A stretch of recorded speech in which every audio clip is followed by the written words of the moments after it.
Alors, le Marvel Gold Dark Avenger. J'ai fait l'impasse sur le début parce que c'était des épisodes que je connaissais. C'est la série dessinée par Deodato Junior, les 4 épisodes contre l'homme molécule. Qu'est-ce qu'on peut en dire? C'est vraiment bien ces 4 épisodes-là.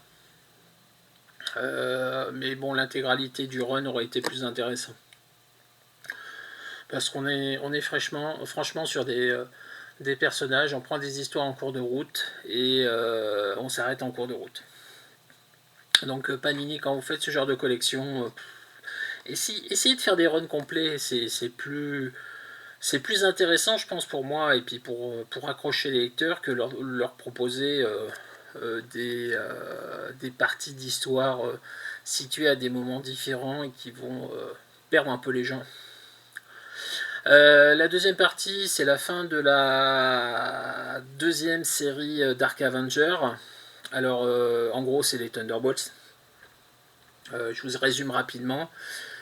Jusqu'au numéro 175, donc les Thunderbolts sont sortis. Donc, vous reportez à la vidéo sur le Marvel Gold Thunderbolts quand j'en parle. Et à partir du 176, la série devient Dark Avengers. Et il y a un nouveau numéro 1 Thunderbolts avec l'équipe dirigée par le Hulk rouge, qui fera l'objet d'un omnibus aux États-Unis dans quelques temps, je crois. Ouais, en fait, juste envie de faire un nouveau numéro 1 avec le nom des Thunderbolts et puis une histoire à conclure. Donc je crois que ça dure encore une quinzaine d'épisodes puisque ça va jusqu'au 190 et ça s'arrête au 190. C'est pas mal, c'est intéressant. Sauf qu'on se retrouve sur une terre sans savoir ce qui s'est passé avant, parce que là aussi, on prend l'histoire en cours de route. Donc, pour ceux qui ont lu le Marvel Gold Thunderbolts, on s'arrête vers le 168, je crois, de mémoire. Et là, on reprend au...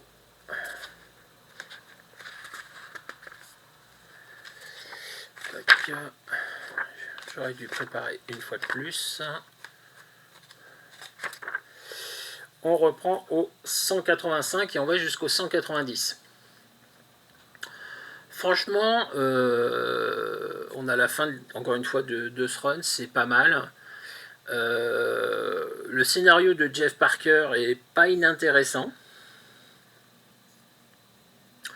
Sauf que par rapport aux Thunderbolts qu'on a lu et sur lesquels il manque une grosse quinzaine, une petite vingtaine d'épisodes entre la fin du Marvel Gold Thunderbolts et la prise là, il y a des personnages qui ont disparu. Ils sont où? Il y a des personnages qui sont apparus. Pourquoi ils sont là? Voilà. Je redis ce que j'ai dit sur le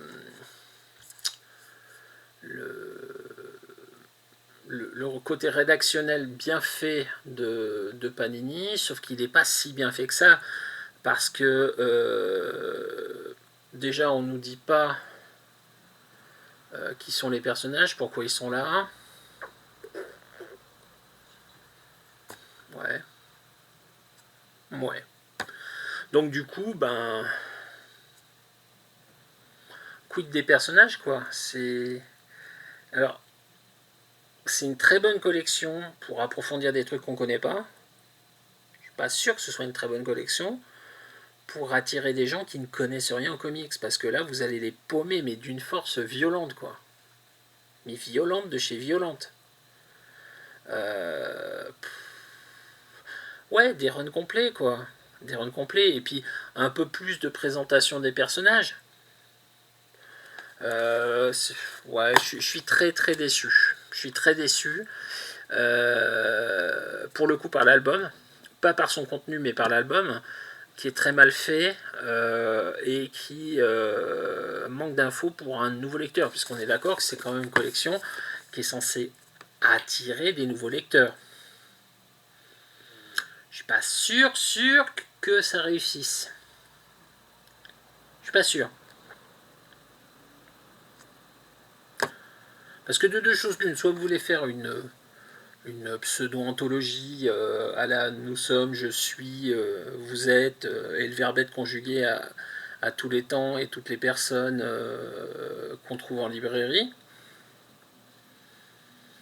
Soit vous voulez vraiment faire des parties d'histoire d'une histoire, de comics. Voilà. Moi, bon, je suis partiel sur ce sujet, puisqu'encore une fois, les 12 premiers épisodes des Thunderbolts, c'est pour moi dans mon top 5 de lecture. D'accord Mais, de l'épisode 1 à l'épisode 12, l'épisode 12 se termine sur un cliffhanger léger qui laisse la porte ouverte à la suite des aventures des Thunderbolts. Mais l'histoire qu'on nous a racontée jusque-là, elle est finie. Là, on prend l'histoire en cours de route et on l'abandonne en cours de route pour la première partie. Quant à la deuxième partie, on prend l'histoire en cours de route et on va jusqu'à la fin, mais on ne sait pas qui sont les personnages et pourquoi ils sont là. Comment vous voulez accrocher les gens avec ça? Franchement, je sais pas. Là,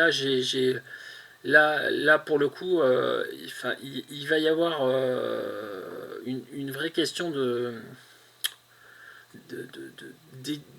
d'édition là, de choix éditoriaux. Et je suis pas convaincu que Panini ait envie de faire l'effort de le résoudre. Je suis pas sûr. Je vais voir les autres albums si c'est aussi frappant que sur celui-là. Mais là, il y a souci.